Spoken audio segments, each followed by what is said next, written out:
All right, welcome to the show. WSJU Radio, St. John's University, Sports and Hip Hop with DJ Mad Max. We have the one and only ESPN Rich Cimini. Welcome, welcome, welcome. Been reading your articles for years, covering my favorite football team, the New York Jets, which has also been a devastating team for years now. But hopefully there's an end at the light of the tunnel. I wouldn't have guessed that you're a Jet fan. I've been a Jet fan since I could walk. I remember my first jersey with John Abraham. That was my first Jet jersey. I just talked to him a few months ago. Not a few months ago, maybe about eight or 9 months ago. John Abraham. He's a good guy. Yeah, should have never let him go, but that's the typical Jets. They have a tendency to let their former first-round picks go, but yep. That's a trend that's been happening for a while. Oh yeah, but Jamal Adams was needed, but Robbie Anderson was something that really angered me because I saw that the GM, Joe Douglas, he misread the free agency market on Robbie Anderson. Yeah, I mean, I think they thought he was going to go for a lot more, and he went for 2 years, $20 million, and somehow there was a miscommunication there, and I think he learned, a hard lesson by it because he was a good player, and you saw him play really well for the Panthers this year. Yeah, it's just a shame. And maybe they get Robinson from the Bears in free agency. Do you think that's where they should go, the Jets, as far as free agency as a receiver, or should they draft one at the second pick with Devontae Smith, Chase from LSU? Yeah, they're going to have to make a decision. I think it all stems with the quarterback decision because they can obviously get a really good receiver in the draft if they want to go that route. But, if they trade Sam Darnold, they're going to have to probably draft a quarterback. So I think they'll sign a receiver in free agency either way. I don't know if Joe Douglas does not like to spend like really big money. Allen Robinson's going to cost, probably, 18 to 20 million a year. I have a hard time seeing Joe Douglas do something like that. I think you're probably going to look for more something in the middle class of wide receivers. Yeah, that's the thing about Douglas that I don't like is that he doesn't like spending a lot of money. The thing about McCagnon, he would spend all the money in the world, but it'd be on the wrong players. As an example, is Tremaine Johnson. Darrelle Revis. Yep. Cromartie. He gave Mo Wilkerson that contract extension. So there was a lot of misspent money for sure. But, I think Joe's way is probably better because you don't want to build a team on free agents. I mean, that's just not the way to do it. I mean, you look at Tampa Bay. I mean, granted, it was a free agent who got them to the Super Bowl was Tom Brady. Yeah. But, I mean, like 8 of their top 11 guys on defense were drafted in the last 3 years. Yep. And so I think that's what Joe Douglas's model is. And I agree with that. You build through the draft, and then you're supposed to supplement with free agency, fill in the spots with free agent signings. I do think he'll spend more than he did last year. Last year was very conservative. Yeah. But this year, I think he'll open. They actually have the lowest cash payroll in the league right now. Oh, that's not good. Especially with the pandemic, it cut everyone's cap. Yeah, they got to spend. The market is going to be flooded with players because half the teams in the league are over the cap. So they're going to be cutting players, and there's going to be a saturation of free agents, and it's going to be a buyer's market. So the Jets should be able to, pluck off, maybe one or two reasonably high-priced players. Yeah. I think the Jets' main issue is that they don't have enough scouts, or the scouting department isn't great over in that area because they never attain those draft picks. You see all the draft picks that they've had over the years, the majority of them are busts or they've left. That's the thing. The Jets needed better scouts, and they need to scout players well. I think with the second first-round pick they have, they should go with Harris or Etienne out of Clemson. They need that running back. Yeah, I'd be a little surprised if they go with a running back. Joe Douglas does not value that position like most GMs don't. Yeah. So I think if you watch Joe's moves very carefully, you'll see a trend. There are certain positions he puts a value on: quarterback, obviously, left tackle, wide receiver, cornerback, and defensive line. I think you're going to see not safety. We saw that already. That's one of the reasons why they traded Jamal Adams. That's not a premium position. So I think if you follow that closely, I think you can kind of figure out what he's going to do. Yeah. I hope he makes some great decisions. I think he will moving forward because everyone has their trust in him.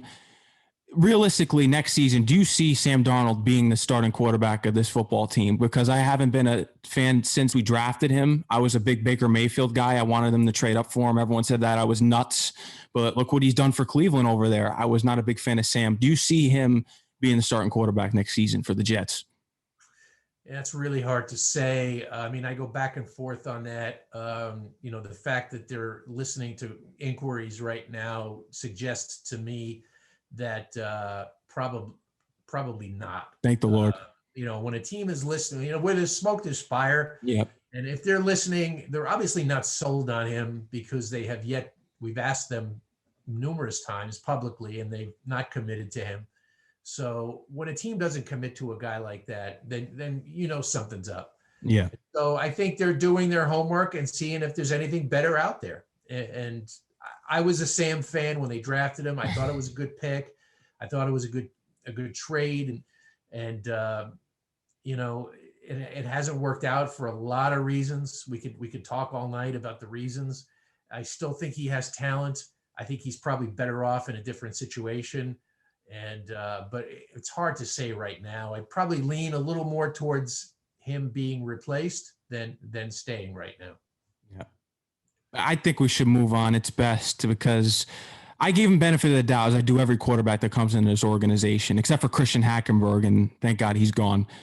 Sam Darnold, I would be happy if he's off the team next year. I'd love to move forward with Watson if we could get him for the right price. I don't want to give up the total draft capital because Joe Douglas doesn't spend a lot in free agency, so it's right to build around him with the draft picks and maybe even draft Zach Wilson.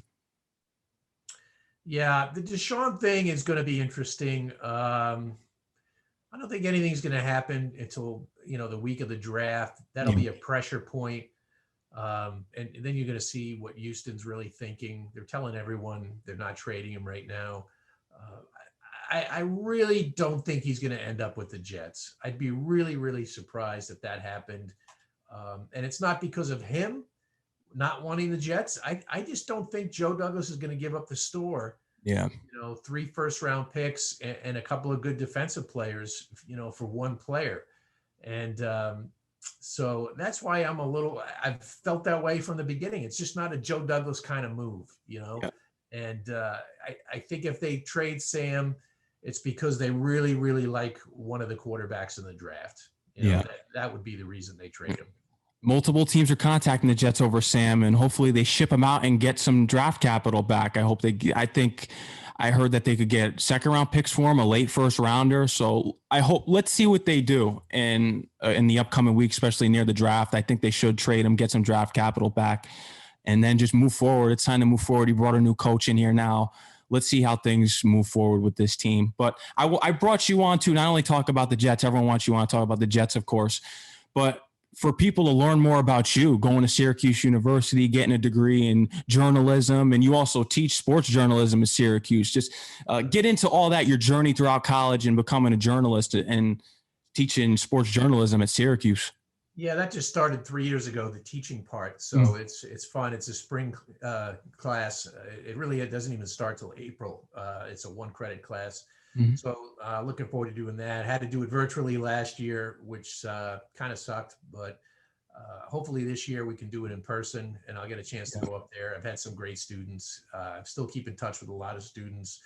But yeah, I went to Syracuse. I knew I was very lucky. I knew what I wanted to do at an early age and was able to, make it happen. And from Syracuse, I grew up on Long Island and went to Sachem High School. And, right after I got a job at Newsday right out of college, which was very, very fortunate. I actually had an internship at Newsday during my, before my senior year of college. So that kind of got my foot in the door. And then after graduation, I got hired by Newsday. I spent, 11 years there?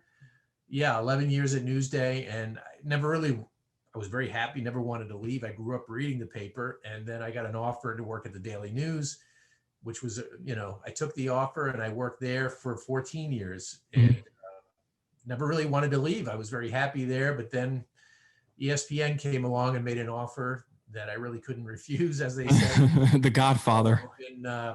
It'll be 11 years in April that I've been at ESPN. Was this the team that you always wanted to write for, the New York Jets? Was this your dream team? No, not at all. I mean, I really didn't have a team. Like, I started off, I was really on the track. I covered St. John's basketball, actually. Oh, you did? Wow. Yeah. When I was at Newsday, I was covering St. John's one year. And I mean, we're going way back, to like I forget who was on it. It was after Walter Berry. It was that. Was Jason Williams on the team? No, I didn't cover. Oh, he might have been. Might have been. What was the guards? They had a very good guard from New York City. I mean, I know they've had a lot of them, but was it Malik Sealy? Yeah, kind of around that era. Yeah. Boo Harvey, maybe. So I covered St. John's for a year, and they lost in the tournament that year. I forgot where I was. Maybe it was Salt Lake City or somewhere. I went to cover that game. You know what? I think maybe it was Malik Sealy. You're going back a ways. But so I thought I'd be doing college basketball. That was really my first love. And then just something opened up at Newsday. I did some backup. Covered the Jets like as a backup guy. Mm-hmm. And Peter King, who worked at Newsday at the time, you probably know him. He does NBC Sports now. We used to be with Sports Illustrated. He was at Newsday. And when he left to go to Sports Illustrated, it created a domino effect. And so everybody moved up a spot. And then they had an opening on the Jets beat. And they said, Rich, do you want to cover the Jets? And I said, sure, I'll cover the Jets. That'd be great. And so I started covering the Jets, and I've been covering them ever since, for 3 different media outlets. Yeah. What's crazy and what people may not know about me is that actually before I went to St. John's, I was a big Syracuse fan. I was a big fan of Melo because I'm a Knicks fan as well, sadly. Yeah. But I loved watching Michael Benajay, Malachi Richardson, Leiden, that Syracuse team. When they went to the Final Four, I was a huge fan that year. I covered the Syracuse team that won the national championship with Melo. Mm-hmm. And, that was in 2003 in New Orleans. And so when they beat Kansas on a nail biter, and very good team with Jerry McNamara and Melo, and of course, Hakeem Warwick, who saved the game at the end with a block shot. I remember talking to Melo in the locker room after the game and asking him, are you going to come back? Are you going to turn pro? And, kind of said, well, I haven't made up my decision yet. And I could just tell by the smile on the face that was the last we were going to see of Melo. he did bring us a national championship. So that's good enough for me. Yeah. I hope St. John's eventually gets one. I don't know, but they're playing well now. Playing better. Yeah. They're playing very well now. And something with journalism, what's some advice that you could give to the fellow journalists up here at St. John's University to become a great journalist in sports? Yeah, just keep doing it. I mean, like it's like with anything else. Like if you're playing sports, if you're playing golf or you're playing basketball, whatever you do, you just got to play. You got to get reps at what you're doing. If you want to be a radio host or a TV, a sports anchor, the only way you're going to get better at it is to get reps in front of the camera, in front of a microphone. And so for me, it was just getting reps writing stories, and just keep writing. For my advice to journalists, write for the school paper, write for your local paper at home, even if they don't pay you, which is what I did. The local paper, a weekly paper when I was in high school, I used to write my ass off, and I probably worked 40 hours a week at that paper. And initially they were not paying me. I was doing it, for quote unquote internship experience, until another local paper made me an offer. And then all of a sudden they started paying me. But that's how it goes in the business. But, just keep at it, and just, you kind of have to live it. You have to be totally immersed in it 24/7, and can't be like you can't just turn on a switch on and off and say, well, for 2 hours a day, I'm going to, practice journalism. You can't really do that. You have to be kind of insane. It has to be almost a borderline obsession. And that's kind of what I've been doing for a long time. Mm-hmm. In your entire career of covering the New York Jets, the Jets have not had one Super Bowl appearance. They've been in a few championships. What do you believe was the closest year that they could have won? Was it when they had Vinny Testaverde in '98? When they played the Denver Broncos? Was it when they had Mark Sanchez and they played against the Colts in 2009, 2010? They played the Steelers. What was the year that you believe they were going all the way? The '98 team with Vinny, they're up 10-0 in the third quarter. Yeah. And, we're in Mile High in Denver. And I turned to my colleague at the Daily News, Gary Myers. And I said, Gary, I don't believe it. The Jets are going to the Super Bowl. And maybe I jinxed it. I don't know. We know what happens next. Denver scored, 23 unanswered points or something like that. Yep. And the Jets lost. That was as close. I thought, I thought they were going that year. They had and they would have won the Super Bowl too. They would have been Atlanta. The Jets had a really good team. Yeah.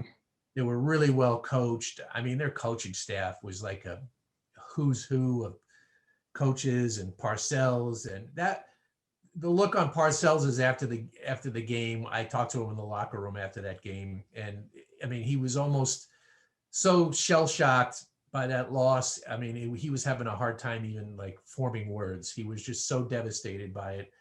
And I think if you ask him, I know I've asked Curtis Martin this question, and he agreed. He said it's the worst loss he's ever suffered in his career. And, Curtis and Bill have both lost Super Bowls. Yeah. But they say that game really sticks with them. That was the one that got away. Does the new coach, Robert Saleh, have any traits similar to Bill Parcells? Because Bill Parcells was a great coach. Bill was a great coach. Bill was a great coach the moment he walked in the door, because he had done it before, had won 2 Super Bowls with the Giants, and he took the Patriots to a Super Bowl. Yep. And then there was just an instant, it was like the guy rode in on his white horse, and you could just feel the difference in the building. I mean, and I remember the look on some of the guys. I don't know, this is going before your time, but maybe you'll know because you're such a big Jet fan. Parcells' first game in '97 was at Seattle. Mm-hmm. Remember, they were 1-15 the year before. They were a laughingstock. And so they go out to Seattle, and they beat Seattle. I think it was 42-7 or 42-3? Yeah, I actually have the 1998. I have this VHS tape that I had at my local library, and it covered the whole '98 year, and it lists the win-loss record. And it was a freak year for the Jets. Very rare. Yeah, so I was like, the look of, like, at that moment, I knew Parcells had like, he had the team in the palm of his hand, because they, he was preaching to them all summer what they could do, and then they went out and blew out a pretty good team on the road. And you could just see it in the players' faces, like they were believing. And so Robert Saleh has a good track record as an assistant coach, but he hasn't done it yet. Yeah. As a head coach, I think he has a lot of positive qualities, especially his ability to connect with people, which is something I think they really need. And by people, I mean with players mostly. Yeah. And of course, the fans too. I think the fans want to have that connection that they never had with Adam Gase. And so a lot of positive qualities. He was the guy who I had number 1 on my list when the Jets began the whole search. Now, I don't think the Jets took my advice and said, we got to hire Saleh because Rich has him number 1. But that was, from talking to people around the league, he was the guy who, to me, had the best credentials. And, good for the Jets. They hired him. And so let's see, every coach needs players. Look at Todd Bowles. Now he's a genius. He won a Super Bowl as defensive coordinator. He's got great players. With the Jets, he had crappy players. Yeah, Buster Screen. and he was a bad coach. So yeah. Oh, it was horrible. Those were the brutal years. And I hope things get better. I think things will get better with the new coach. He's respected around the league. I saw your Twitter a few minutes ago. As you said, Richard Sherman still wants to play 2 years. I think it's a lock he comes to the Jets. He loves Robert Saleh. Yeah, I think it's going to be perfect. A lock. I mean, I think you don't think so. I think he can end up with the Raiders too. Because he knows Gus. That's interesting. Defensive coordinator there. So yeah, I wouldn't say a lock. But potential. It's potential. It's potential. The thing that scares me is that he's over 30. I want to build a young team. Yeah, I think he's going to be 32. He's coming off an injury. I mean, when he's healthy, he's a really, really good player. I think probably definitely a Hall of Fame worthy player especially in that scheme. I mean, he's not. I think Jet fans have to get used to the idea that they're changing schemes now, and it's not going to be as much man coverage as they used to play. They're going to be more of a zone team, and he fits perfectly into that system. With what they're going to run, and so I think he would help them from a leadership standpoint, and he would bring he would help the culture, which sucked under Adam Gase. I mean, they need a culture. So, Richard would be really good with that. And they do have a bunch of young corners. I don't know if any of them are any good. I think Bryce Hall has some potential. Yeah.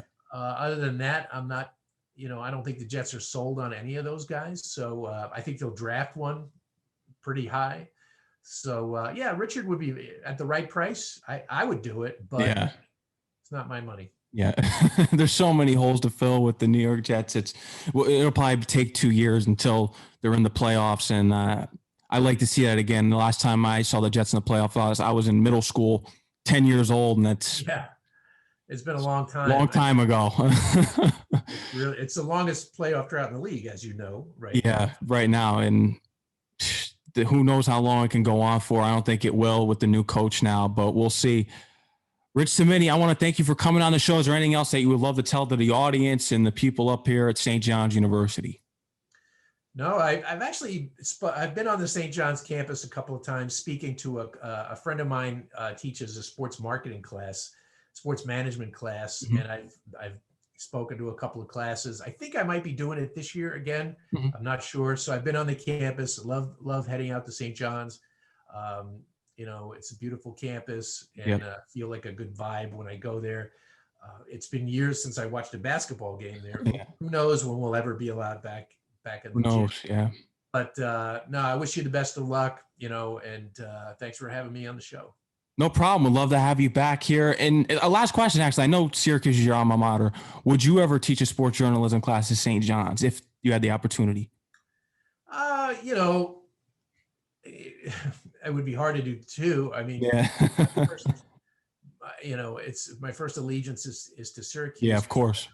I think this will be my fourth year doing the class. So it's not a lot of heavy lifting because, like I said, it's a 1-credit class. So we only meet 4 times for 3 hours each.